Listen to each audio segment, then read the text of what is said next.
Good day everyone, my name is Rolimar Campos. In this video, I will explain how to find all even number in an array and analyze time and space complexity.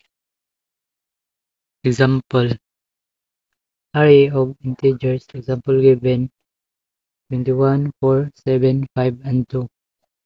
Second, look through each number in the array. And then third, check if the number is even using modulus 2 is equal to 0. Ang kining modulus is remainder na siya.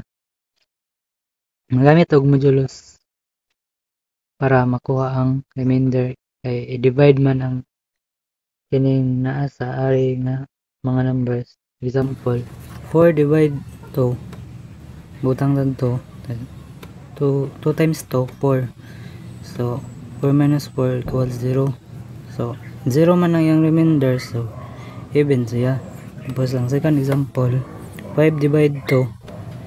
Butang tag 4. 2 times 2, 4. 5 minus 1. 5 minus 4 equals 1. So kay dili man 0 yung remainder, 1 man unang add na siya. Bungtig na. And then last, print if it's even number. Here's my code. Sa pagbutang sa array sa initial setup, 1 siya kay nag constant siya kanang nag-declare nagbutang naman.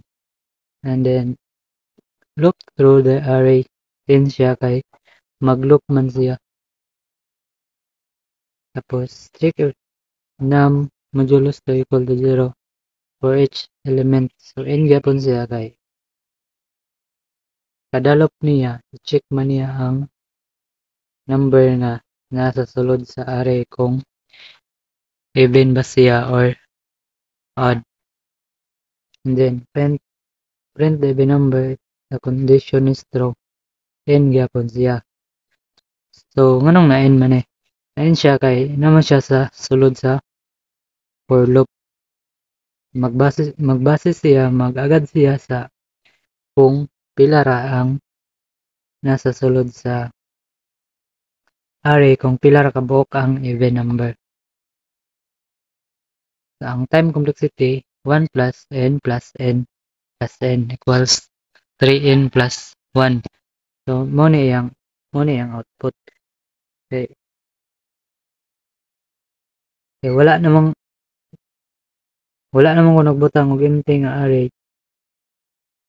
Mo ni siya panaog man ang kwan sa for loop. 4 and 2 ang iyang output.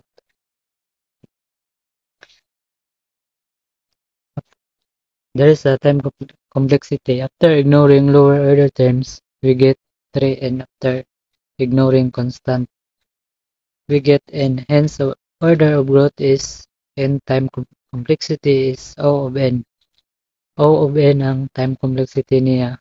So, linear siya. By the way guys, di ba ko sure kung tama na. Kung mali, sorry, tao lang, nagkakamali. That's all. Thank you.